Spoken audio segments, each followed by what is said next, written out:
क्यों शांति प्रिय जापान एक बार फिर से रुद्र अवतार में आ गया? क्यों जापान अपने डिफेंस बजट पर जमकर खर्च कर रहा है? कौन है जापान के निशाने पर, चीन या फिर रूस? क्यों जापान अपनी सेना पर खर्च नहीं करता था? क्यों नॉर्थ कोरिया की धमकियां अब जापान को युद्ध करने पर मजबूर कर रही हैं? क्या है जापान के बदलते रूप की वजह? चलिए विस्तार से समझने की कोशिश करते हैं, लेकिन उससे पहले वीडियो को लाइक और चैनल को सब्सक्राइब कर दीजिए। मेरी खामोशी को कमजोरी मत समझ, ये वही शेर की नींद है जो टूटी तो कहानी बन जाएगी।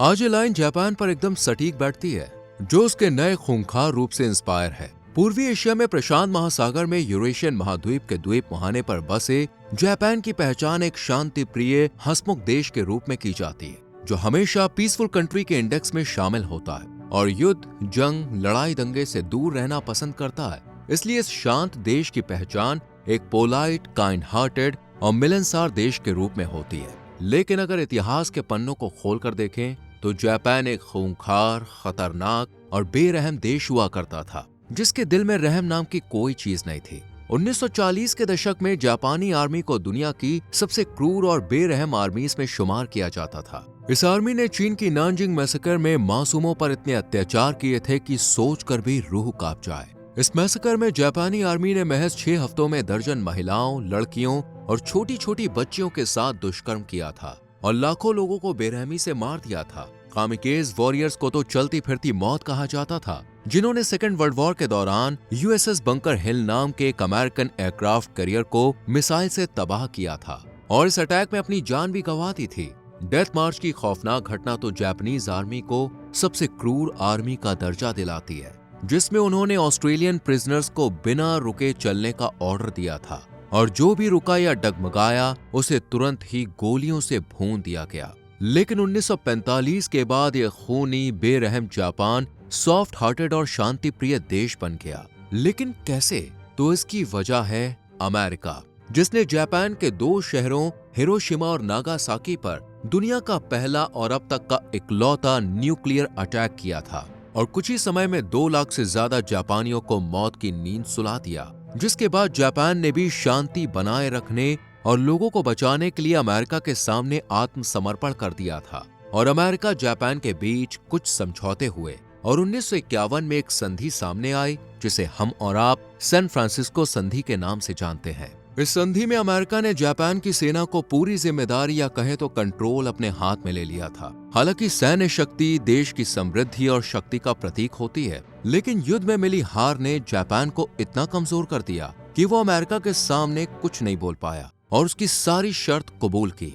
अमेरिका ने जापान के संविधान के आर्टिकल 9 में ये भी लिखवाया कि जापान को किसी भी तरह की वॉर लड़ने और फोर्स रखने की इजाजत नहीं है। इस तरह ना तो जापान को लैंड, सी या एयर फोर्सेस मेंटेन करने का हक मिला, ना ही हथियार रखने की परमिशन। और अगर कोई मुसीबत आती है तो अमेरिका खुद उसे प्रोटेक्ट करेगा। यही वजह है कि आज भी जापान में अमेरिका के 80 से ज्यादा मिलिट्री बेस और 50,000 से ज्यादा अमेरिकन सोल्जर्स मौजूद है। अब जब सुरक्षा का बीड़ा अमेरिका के कंधों पर था, तो फिर जापान को सुरक्षा की परवाह करने की क्या जरूरत? यही सोचकर अब तक जापान अपने डिफेंस बजट को बहुत कम रखता था। बस सेफ्टी के लिहाज से उसने जापान सेल्फ डिफेंस फोर्स रखी थी, जो सिर्फ आत्मरक्षा के लिए थी, न कि अटैक के लिए। लेकिन 2012 के बाद से जापान न सिर्फ डिफेंस बजट को तेजी से बढ़ा रहा है, बल्कि हथियारों के जखीरे में भी वेपन्स की गिनती इंक्रीज करता जा रहा है। 2022 में यह ऐलान किया गया था कि जापान के रक्षा बजट को 2027 तक $40 बिलियन से बढ़ाकर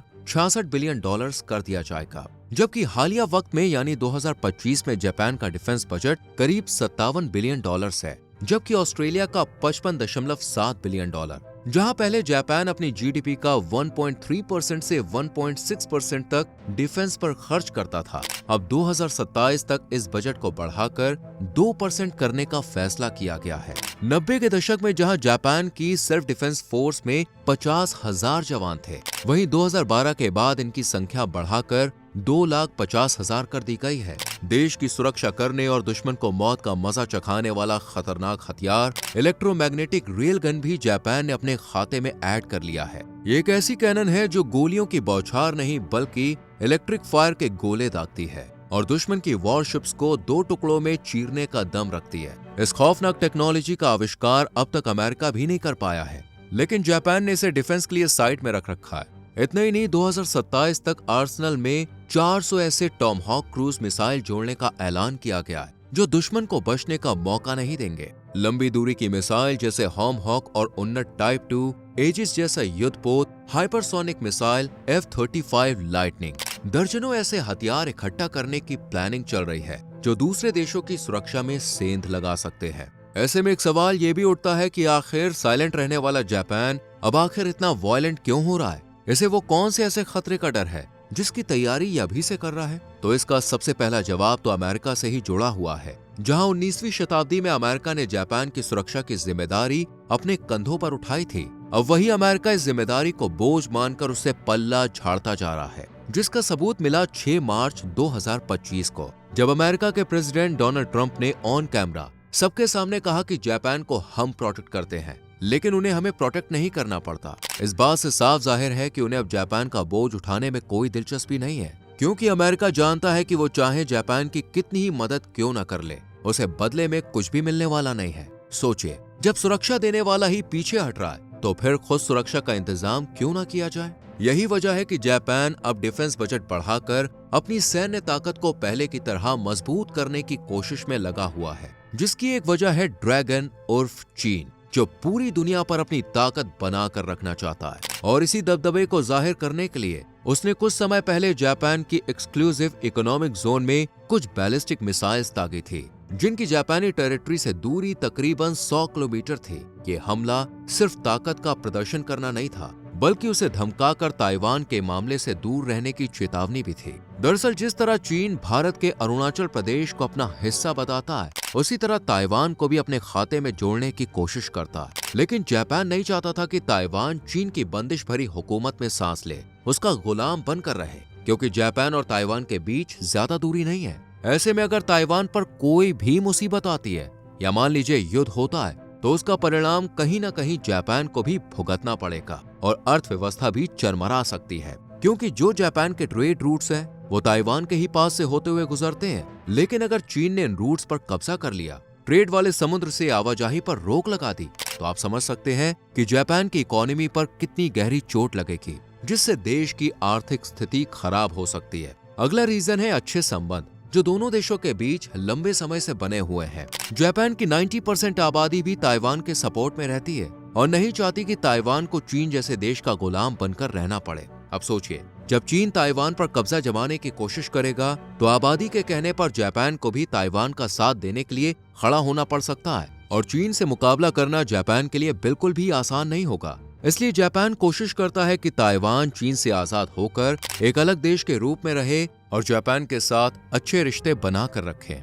ऐसे मुश्किल वक्त के लिए चीन से भिड़ने के लिए जापान अंदर ही अंदर युद्ध की तैयारी कर रहा है। ऐसा हमारा नहीं बल्कि कुछ एक्सपर्ट्स का कहना है, जो ये दावा कर रहे हैं कि आने वाले वक्त में चीन और जापान आमने सामने आ सकते हैं। और इसकी वजह सिर्फ ताइवान ही नहीं होगा, बल्कि सेनकाकू आइलैंड भी हो सकता है। यह आइलैंड पिछले 40 सालों से दोनों देशों के बीच विवाद का विषय रहा है। एक तरफ जहां जापान इस आइलैंड को अपना हिस्सा बताता है, तो वहीं दूसरी तरफ चीन इसे अपनी टेरिटरी का दर्जा देता है। इसी बहस की वजह से सालों साल से दोनों के रिश्तों में खटास पड़ी हुई है, जो मिटने का नाम ही नहीं ले रही। लेकिन चीन इस आइलैंड को क्यों पाना चाहता है, ये सवाल भी कई लोगों के दिमाग में आ रहा होगा। तो इसकी वजह है नेचुरल रिसोर्सेस। इस द्वीप के आसपास समुद्र क्षेत्र में तेल और दूसरे प्राकृतिक संसाधन होने की संभावना है, और चीन की बढ़ती ऊर्जा और आर्थिक जरूरतों को पूरा करने में मददगार हो सकते हैं। इसलिए चीन इस हिस्से को किसी भी तरह से अपने नाम करना चाहता है। चीन की तरह नॉर्थ कोरिया भी जापान से बैर रखता है, और कुछ समय पहले तानाशाह देश नॉर्थ कोरिया ने एक मिसाइल टेस्ट की थी,